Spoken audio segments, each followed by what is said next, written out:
Muy buenos días y bienvenidos un día más a Print Team. ¿Qué tal, David? Pues muy bien, contento de volver a estar aquí de nuevo. Casi ya vamos a por la decena de podcasts y nada, nos estarán preguntando desde casa, oye, ¿qué es Print Team? Bueno, pues como siempre recordamos, Print Team es el equipo de podcast de la agencia Primity Marketing, donde intentamos compartir un contenido del mundo empresarial y que tiene en este canal un nexo de unión con su valor más importante, que no es nada más y nada menos que vosotros, los miembros del Print Team. Como ya sabéis y como siempre decimos, podéis seguirnos en nuestras redes sociales, tanto en Instagram como en Twitter, @printteam_, y bueno, curiosear nuestra página web www.primitymarketing.com. Pues todo listo, que comience el partido y bienvenidos a Print Team.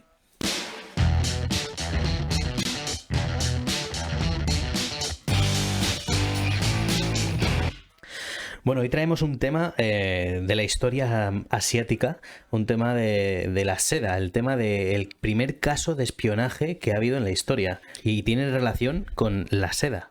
Sí, y es que, bueno, la seda fue un elemento primordial, muy importante para el Imperio chino y en realidad muy importante para todas las civilizaciones antiguas.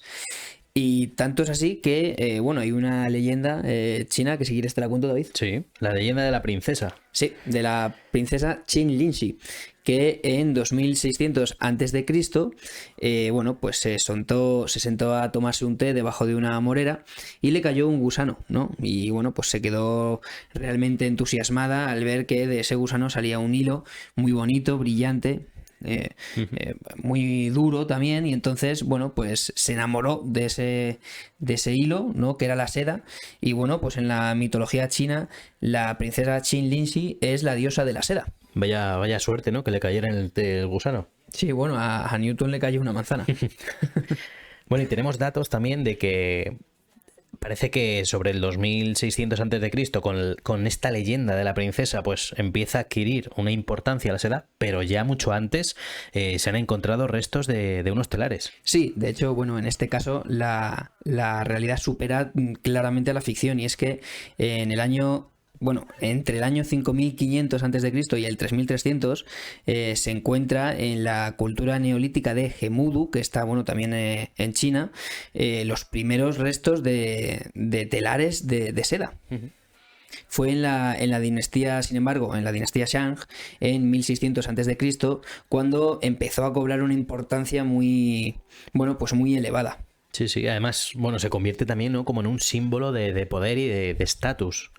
¿Y sí, qué más usos podía tener la seda? Bueno, pues para que te hagas un poco la idea, en referencia a lo que decías del símbolo de estatus, la seda la llevaban emperadores, dirigentes de los más altos niveles, pero es que la seda, al final era un elemento que te daba la máxima protección a la piel, uh-huh. Tenía una suavidad, era muy cómoda de llevar. Tenía un brillo que le daba un poco también de belleza, y además era muy fuerte.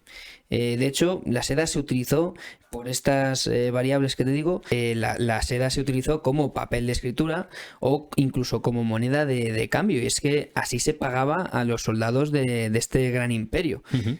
Pero aparte se utilizaba como decoración, como conserva y transporte de la pólvora, se utilizaba en la pesca, como instrumento musical, o incluso se utilizaba como herramienta en la producción de alfarería y cerámica. Era uh-huh. tan dura la seda que cortaba la cerámica. Sí. Y no solo valía tampoco para todo esto que has nombrado, sino que también a veces servía para evitar guerras. Efectivamente, y es que, China tenía alrededor de sus fronteras un montón de pueblos nómadas, de feroces pueblos nómadas de la estepa, y China les pagaba seda a cambio de estabilidad, a cambio de que, no intentasen sobrepasar estas fronteras, les daban X kilos de seda. Uh-huh. Y bueno, pues quizá gracias a que China mantuvo en secreto, ¿no?, esa producción de la seda, cómo trataban, cómo cómo perfeccionaban pues el tratar al final la seda de lo que es el gusano, el animal, hasta convertirlo en un producto artesano y de una belleza espléndida, ¿no? Ese secreto lo mantuvieron muy bien guardado y, bueno, se pagaba caro, ¿no? La tradición de esto. Sí, de hecho, bueno, en China la persona que fuese pillada traficando con huevos de gusano, con mora, con seda o con los propios gusanos era ejecutado, perdón. O sea, no se andaban con chorradas, la verdad. O sea, que podemos decir que fue el secreto mejor guardado de toda Asia. Sí, de esa época, desde luego. Y bueno, tanta era la importancia de la seda que pronto se construyó una ruta comercial de las más importantes de la historia del comercio, sonará a todos, la ruta de la seda, sí, que unía China, India, Persia y bueno, muchos otros pueblos, ¿no? Que no solo se vendía o se comerciaba con seda, pero era tal la importancia, ¿no?, de este material que dio nombre a esa ruta. Sí, al final también se comerciaban con especias, con animales, pieles, minerales, objetos artísticos, piedras preciosas, pero como tú dices, la seda tenía una importancia tan vital que al final pues la ruta se conocía como la ruta de la seda. Sí, sí. Y bueno, a partir del siglo III después de Cristo, parece que se desvela el secreto. Empieza esa historia de espionaje industrial, bueno, apasionante y que desde hace siglos se lleva haciendo entre empresas. Sí, bueno, en el siglo III Roma conseguía seda mediante Persia, ¿no? Pero, bueno, pues Roma entró en una guerra feroz con Persia y se dio una interrupción del suministro de seda. La seda al final era cuestión de Estado en Roma. Y bueno, pues Justiniano I aceptó la oferta que le daban unos monjes chinos, bueno, pues para conseguir en una operación de alto secreto, el secreto mejor guardado de la época, que era cómo se producía esa seda. O sea, que iban a conseguir el secreto a base de ganarse la confianza de los propios productores de este material. Sí, los monjes lograron ir escalando en importancia en China hasta llegar a hacerse con información muy confidencial sobre la seda. Cuenta la leyenda, no sé si es real o no, que había bastones huecos y entonces los monjes abrían esos bastones y metían los gusanos, las moras, bueno, pues un montón de todo lo que se necesitaba para hacer seda, ¿no? O sea que al final trajeron material oculto de contrabando, digamos, en bastones y se llevaron el secreto desde Asia hacia Europa. Finalmente, en Bizancio se construyó el primer centro de producción de seda fuera de China. Bizancio actualmente, para aquellos que no lo puedan saber o no lo sepan, es Estambul, está en Turquía. Sí, pero bueno, en esa época pues era de Roma, ¿no? Bueno, en España, también como dato, en la seda se empezó a producir en el 740 después de Cristo, gracias a los árabes, y fue el primer sitio de Europa occidental donde se producía este increíble material, ¿no? Bueno, y además, es interesante. Además también de bastante buena calidad. Eso es lo que iba a decir justo. Era muy conocida la seda, especialmente de Almería. Y bueno, hubo una gran demanda de esta seda en Egipto, en toda Europa, alrededor del Mediterráneo. O sea que al final consiguieron transportar el secreto mejor guardado durante siglos, que se penaba hasta con la muerte, el traficar con esa información. Consiguieron robárselo a China, traerlo a Europa y empezar a hacer fábricas que competían realmente en calidad con las asiáticas. Sí, dicen que podía suponer el principio del fin del gran imperio chino. Bueno, luego vemos que China siguió existiendo como un gran imperio, pero por supuesto pudo tener muchos problemas con esos pueblos nómadas, ¿no?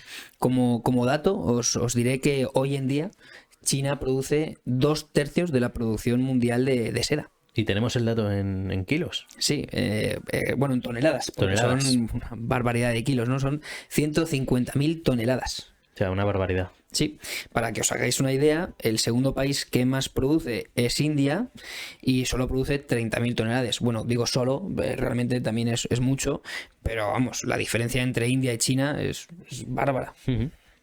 Y bueno, como dato curioso también remarcar que el primer mantón de seda que se trajo desde Asia a Europa se utilizó para la proclamación de Julio César como palio, para cubrirle.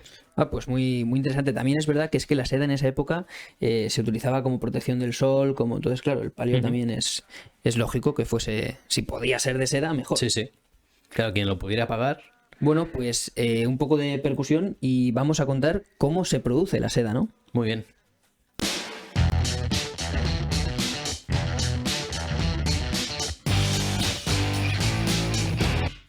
Bueno, y vamos ahora a ver de dónde sale la seda realmente. Sí, son unos gusanos, ¿no? Que hay que mantener en unas ciertas condiciones y van produciendo ese hilo que vale oro. Pues sí, son gusanos de seda, Sí. porque se llamarán así. Se tienen que mantener entre 18 y 25 grados porque si es más o menos, pues los gusanos o se mueren o la seda pierde calidad. Y las larvas tienen que crecer entre hojas de la morera para ir comiendo, porque es al final su alimento principal. Sí, sí. Y dicen que, bueno, en un mes, tenemos los datos de que en un mes multiplican por 10.000 su peso. Es una brutalidad. Sí. Al final los gusanos empiezan a crear un capullo que duran entre 3 y 4 días, o tardan, perdón, entre 3 y 4 días en crearlo. Y como curiosidad diremos que todo el capullo está creado con el mismo hilo. De hecho, si se deshiciese el capullo, daría un hilo de unos 1.200 metros, más de un kilómetro y pico. Es una tremenda barbaridad también.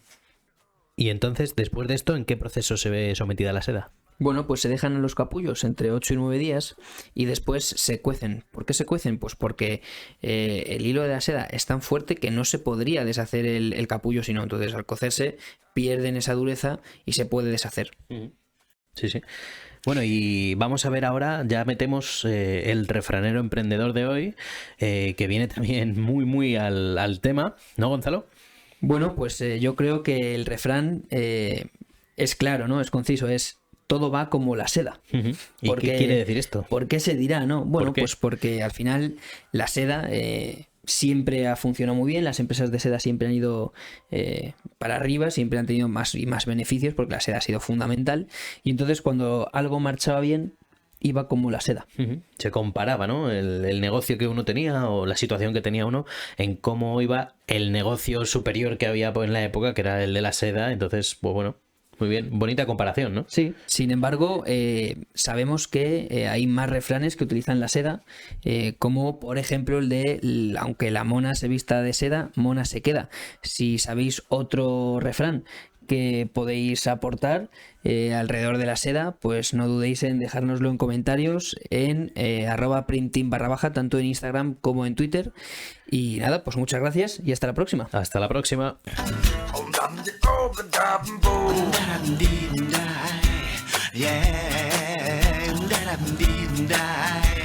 Yeah.